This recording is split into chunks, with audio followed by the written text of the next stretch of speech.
Hello, and welcome to the next unit, which is on types of chemical bonds. This overall unit is chemical bonding in general.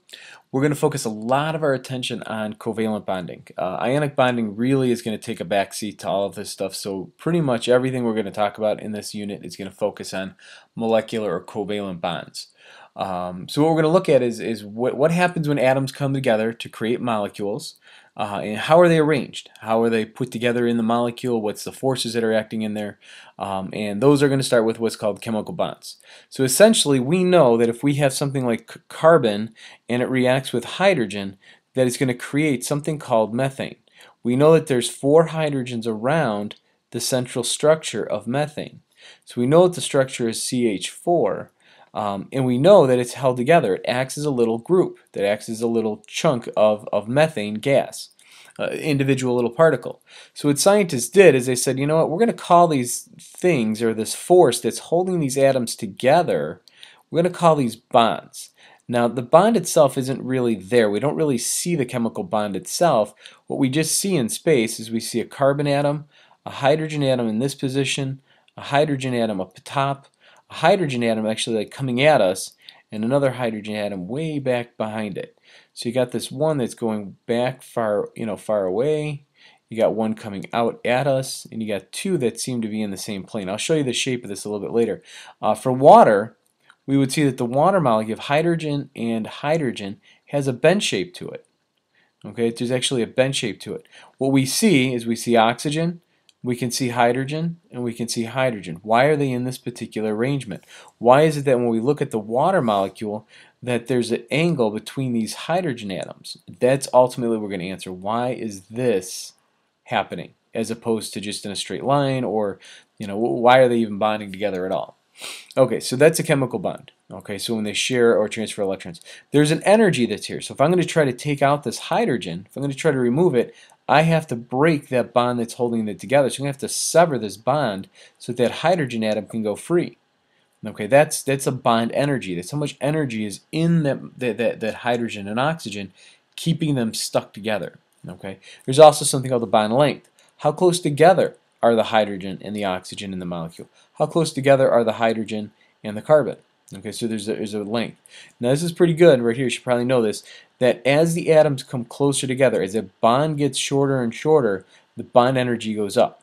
So as bond strength goes up, the distance between the atoms inside the bond goes down. So, okay, so we're going to look at also something else called multiple bonds in just a second. Okay, so bonds that have more electrons are going to be shorter, so therefore they're always going to be stronger. Okay, if we look at something like a bond between two nitrogen atoms, nitrogen bonds not just one way but 3 ways. This is referred to as a triple bond, and that's a very, very strong bond. Okay, so that would be a triple bond. Here's some energies, or some information. Don't write this down. Don't even bother recording this. I'm just kind of showing you here that these are the energies in our substances.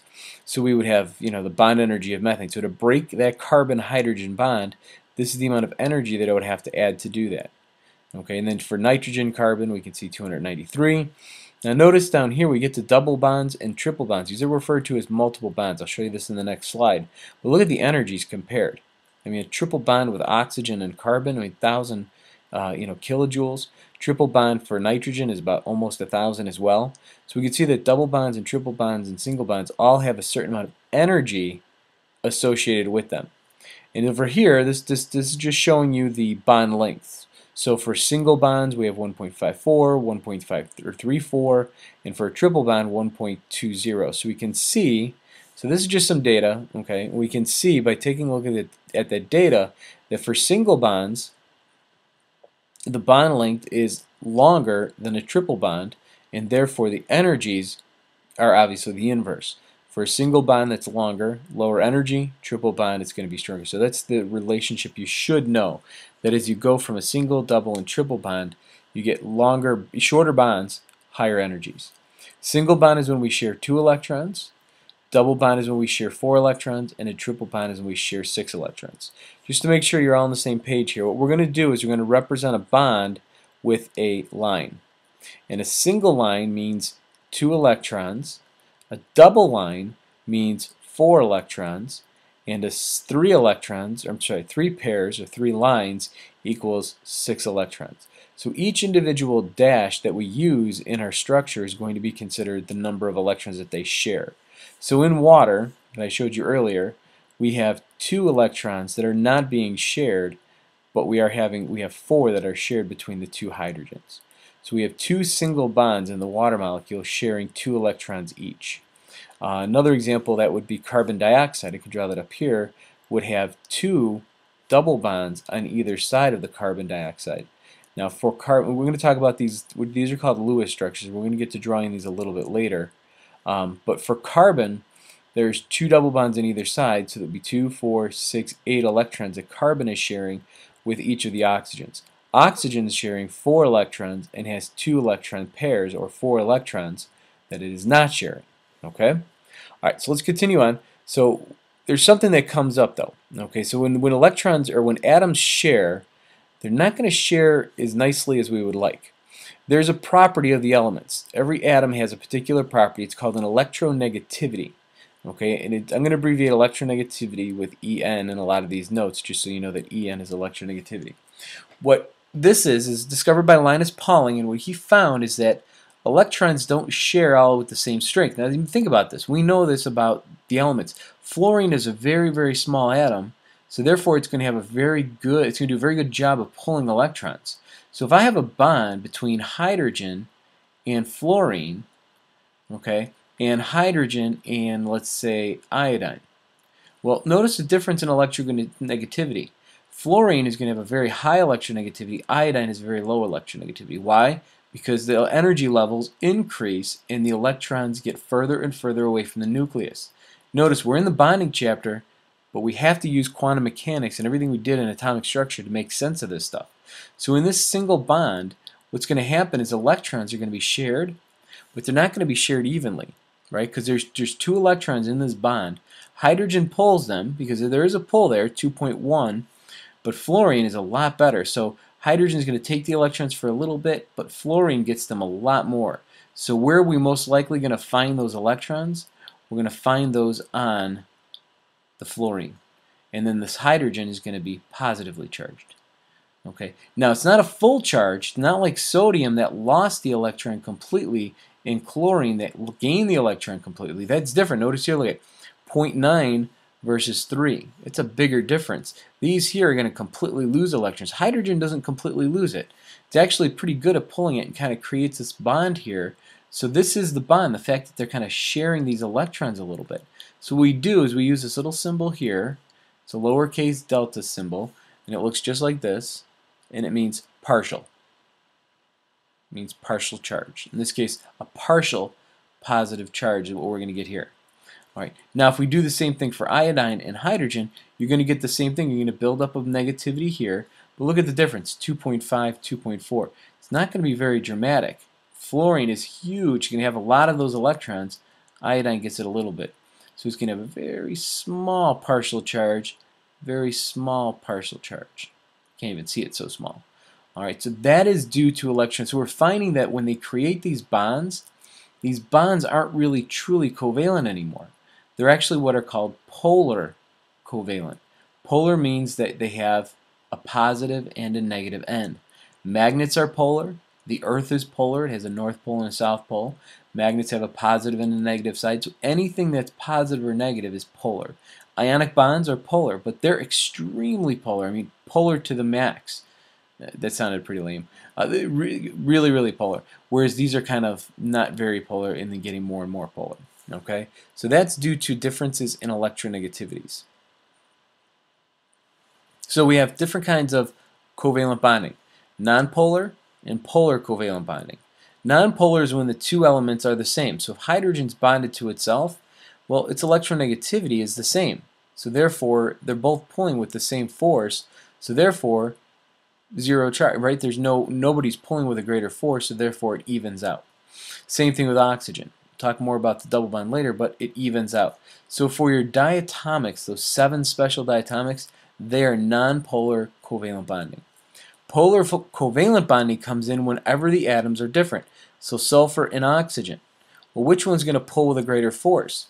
Well, sulfur is here, oxygen is here. Now we have a periodic trend, which I failed to mention earlier, on the periodic table.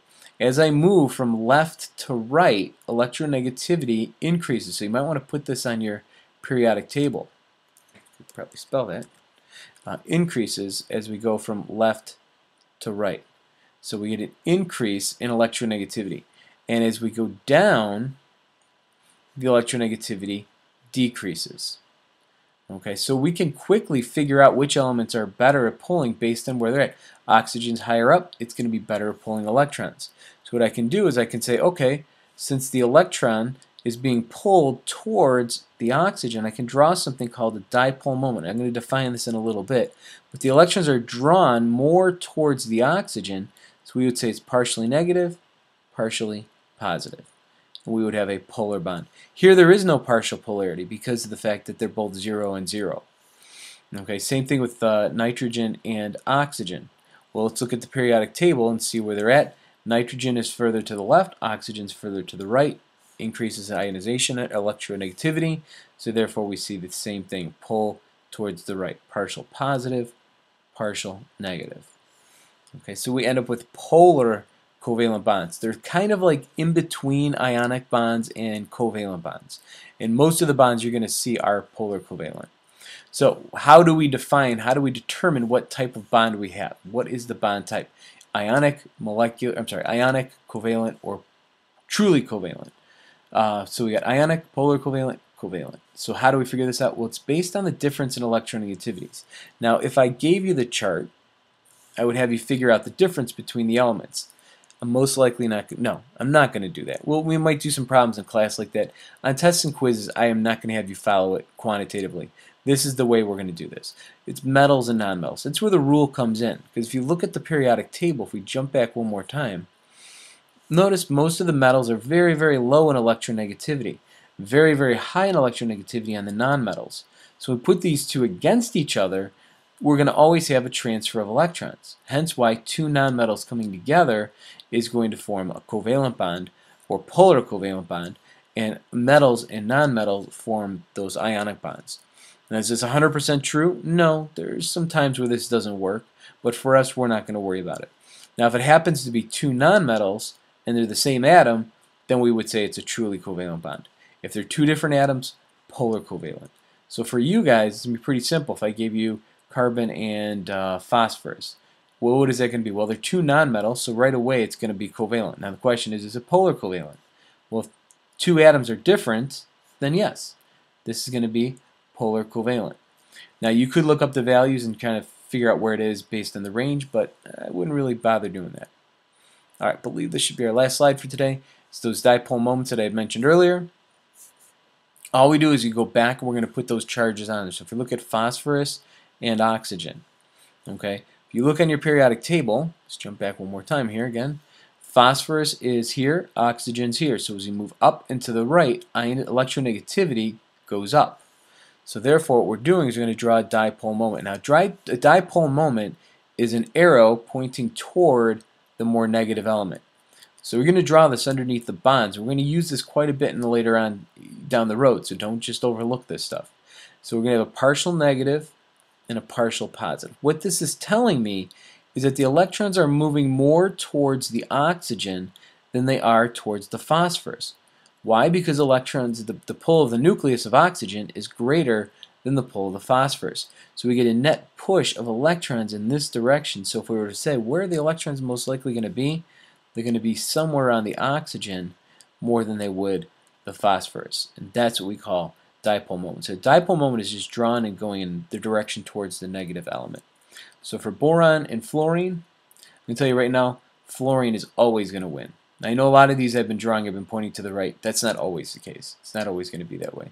So partial positive, partial negative, and that would be dipole moments. Alright, I'm sure you're going to have a lot of questions, and we will work on them tomorrow in class. I hope that helps get you started, and I will see you guys later.